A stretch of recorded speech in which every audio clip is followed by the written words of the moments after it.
इसी पर बात करेंगे। Major general retired Zahid Mahmood साहब हमें ज्वाइन कर चुके हैं। जाहिद साहब, बेहद शुक्रिया वक्त देने के लिए।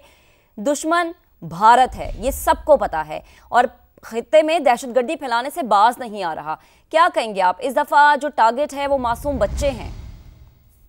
इट इज वेरी डिसअपॉइंटिंग और रिग्रेटेबल चीज है। और मैं तो कल से हम पिछले चंद दिनों से यही बात कर रहे हैं कि अभी ये जो भारत को साथ जो हुआ है उसके बाद अब वो टोटल तवज्जो जो है वो बलूचिस्तान और खैबर पख्तूनख्वा के अंदर ये जो अपनी प्रॉक्सीज के जरिए एप्लीकेशन करता है उसी की तरफ देगा। बहरहाल इसकी इंक्वायरी बहुत जरूरी है। और ये बच्चे हमारे, चाहे वो भावलपुर में अटैक किए गए, जो मसाजिद में किए गए, उसमें भी हमारे मासूम बच्चों को मारा गया, कश्मीर में हमारे बच्चों को मारा गया, तो ये एक नेशनल रिजॉल्व को फिर चेक करेंगे और इस पर प्रेशर बिल्ड करेंगे अपने प्रॉक्सीज और ये अनवांटेड एलिमेंट्स की तरफ से जो चीजें हो रही हैं। पाकिस्तान को अब तवज्जो देनी होगी जी। मैं तो बिल्कुल समझता हूँ कि इसमें और ये इजाफा करेंगे, क्योंकि अब कन्वेंशनल डोमेन में वहां पे जो इनको अजीमत उठाना पड़ी है, ये सब अब इनको एक ही टोकरी में रखें जी। ये सब पाकिस्तान के दुश्मन है।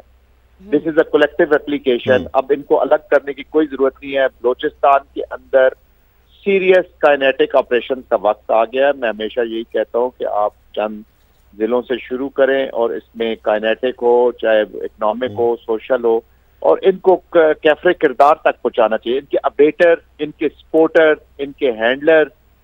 और अब इस चीज को, इस डिबेट से निकल जाना चाहिए कि इसका जो भी फायदा उठा रहे हैं कि ये अपने हैं, पराए हैं, ये पाकिस्तान के दुश्मन है, हमारी नौजवान नस्ल के दुश्मन है, हमारे मुस्तकबिल का दुश्मन है। सही, ठीक। जाहिद साहब, ये भी फरमाएगा, भारत की जानिब से ऐसे इकदाम बारहा देखने को मिलते हैं। मजीद किन किन डोजेस की जरूरत है जो कि भारत को दी जाए ताकि वो समझ सके? जी बिल्कुल ऐसा ही जरूरत है। हमें अपनी सरहदों की हिफाजत करनी है और जो हमारे अंदर इनके एलिमेंट्स घुसे हुए हैं, इनको मैं कह रहा हूँ जी, इनको अब दिलों से निकाल कर इनको कैफरे किरदार तक पहुंचाना है। मैं एक चीज देखे, मैं ये कहता हूँ कि थोड़ी सी हमें सख्ती करनी पड़ेगी कि अब लेट्स से कि जो भी इनके सपोर्टर्स अबेटर्स यहाँ पर मौजूद हैं, उनका वजूद इस मुल्क से खत्म करना है। उनके घर हैं, अगर उनकी प्रॉपर्टीज हैं, अगर उनके यहाँ पे बिजनेसेस हैं, जो जो इन्वॉल्व होता है वो हमें थोड़ा सा भी हीट, जरा वो कहते हैं थोड़ी सी हीट ज्यादा पहुंचानी पड़ेगी उनका। तो आई थिंक अब सबको एक इनको कवर करने के बजाय, या इनको ये ऑपरेशन के कभी नाम के पीछे छुपेंगे, कभी ये चेक पोस्ट हैं, कभी सख्ती के पीछे छुपेंगे कि जी हमारे खिलाफ बहुत सख्तियां हो रही हैं, और ये सोशल डिसरप्टिव मूवमेंट्स के कभी पीछे छुपने की कोशिश करेंगे। तो जहां जहां पर ये हैं, I think this is too much. ये बहुत ज्यादा है और ये this is the best time. एक स्पिरिट है, पूरी कौम आज इकट्ठी हुई है। सही, बेहद शुक्रिया। हमारे साथ मौजूद थे major general retired Zahid Mahmood साहब। गुफ्तगू कर रहे थे साहब मामले पर, और ये आपको अपडेट हम करें कि बलूचिस्तान का इलाका खुजदार, जहां पर 0 पॉइंट पर एक स्कूल बस को निशाना बनाया गया है, या आप मनाजिर भी देख सकते हैं, तस्वीरी मनाजिर रहेंगे। बुज़दिलाना हमले में 3 बच्चों समेत 5 अफराद शहीद हुए हैं और मुताद्दिद जख्मी हुए हैं। इलाके को कॉर्डन ऑफ कर दिया गया है। रेस्क्यू और सर्च ऑपरेशन इस वक्त जारी है। बुज़दिलाना हमले की मनसूबाबंदी भारत की दहशतगर्द रियासत ने की है।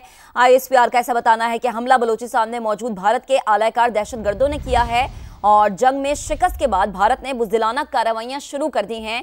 यानी ये शिकस्त भारत से हजम नहीं हुई और इस तरह की कार्रवाइयां की जा रही हैं जिसमें स्कूल के बच्चों को टारगेट किया जा रहा है। भारत की बुज़दिलाना ज़हनियत की ये अक्कासी करता है कि सॉफ्ट टारगेट जो है उसने चुना है, यानी बच्चों को, नन्हे बच्चों को इस दफ़ा उसने टारगेट किया। और ये कोई पहली दफ़ा नहीं हुआ। हमने देखा था कि जब मुजफ्फराबाद में भारत की जानिब से हमला किया गया, बहावलपुर में किया गया, मस्जिद को निशाना बनाया गया, तब भी जो सॉफ्ट टारगेट से, जैसे जो आम आवाम है, उनको ही निशाना बनाया गया था। भारतीय एजेंट्स ने बलूचिस्तान और खैबर पख्तूनख्वा में अपनी प्रॉक्सीज को एक्टिव किया है। बदअमनी फैलाना शुरू कर दी गई है। ISPR की जानिब से ऐसा बताया गया है कि भारत दहशतगर्दों को पाकिस्तान में दहशतगर्दी के लिए रियासती आलाकार के तौर पर इस्तेमाल करने लगा। भारतीय आलाकार दहशतगर्द मासूम बच्चों और शहरियों जैसे आसान अहदाफ को निशाना बना रहे हैं।